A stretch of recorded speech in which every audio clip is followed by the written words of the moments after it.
these are the next big thing in air combat. Everybody is developing CCAs. So the US just announced a few months ago they have some in production with the US company Anduril. China is quite famously very, very far advanced in this field. Here in the UK, we've got an ambition to get our CCA program in the field by 2030, which is very soon. Now, who would win in a dogfight? An elite RAF pilot or an AI pilot? The answer, it seems, is comprehensively AI. What does it mean for the future of defence funding, as the human fighters cost millions and take years to train? Let's talk to Dominic Hauschild, the defence correspondent at the Sunday Times, who has the story for today's paper. Good morning, Dom. Morning, Rosie. So talk to us about the comparison in how long and how much it costs in terms of training for a human RAF pilot versus one trained by AI. Yes, well, I spent a really interesting morning looking at these AI fighter pilots. Lots of different companies are developing them, but the one I saw was at Helsing, which is this big AI and drone company headquartered in Germany, but they have an office in London. And this interesting stat is that it takes about 3 days in a simulator for an AI fighter pilot to have the equivalent of 1 million hours of training for a human. And these simulations can run concurrently, meaning one AI fighter pilot will have effectively tens of millions of hours for the equivalent of training one human. It takes about 8 years to train a human, about £5.5 million.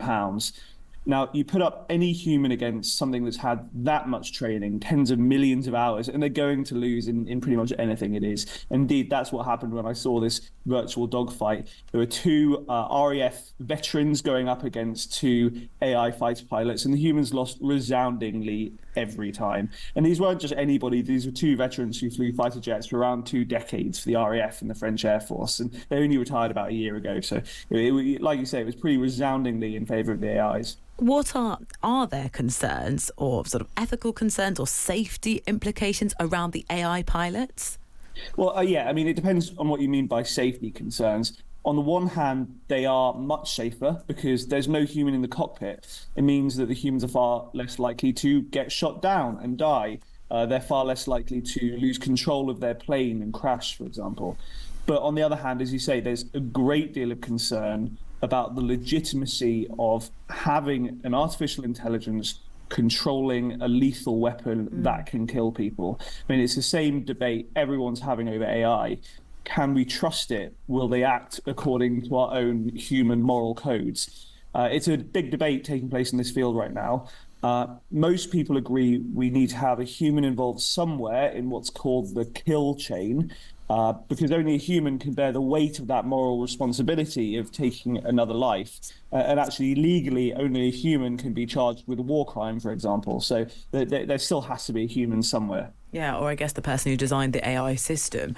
I mean, what implications, Dom, is this going to have on how we build the modern RAF? Yeah, so as I say, I mean, we probably won't completely replace humans with AI fighter pilots, at least not for a very, very long time yet. Who knows what will happen in the future. But instead, what most companies are doing are developing these slightly smaller AI-driven fighter jets called CCAs, which mean collaborative combat aircraft. You might also hear some military types refer to them as loyal wingmen. How that works is you'll have one human pilot flying, for example, an F-35A fighter jet or one of the new GCAP planes we're developing with Italy and Japan. And kind of circling around them, you'll have 4 or 5 of these loyal wingmen. And then the human can select the target, maintain control, and off goes the loyal wingmen to destroy the target using their millions of hours of training in their AI fighter brain. It's a much more cost-effective way of getting large numbers of aircraft into the skies at a cheaper cost, but even more lethal than, say, a regular squadron of aeroplanes. Yeah, Dom, are we in a situation where you've actually got countries' AIs competing against each other? Yeah, I mean, look, these are the next big thing in air combat. Everybody is developing CCAs. So the US just announced a few months ago they have some in production with the US company Anduril. China is quite famously very, very far advanced in this field. Here in the UK, we've got an ambition to get our CCA program in the field by 2030, which is very soon. The government pledged around £500 million in funding last month. BAE is the big company making them here in the UK. We're expecting an announcement in the coming weeks, possibly even the coming week, about who is going to be making them for the UK.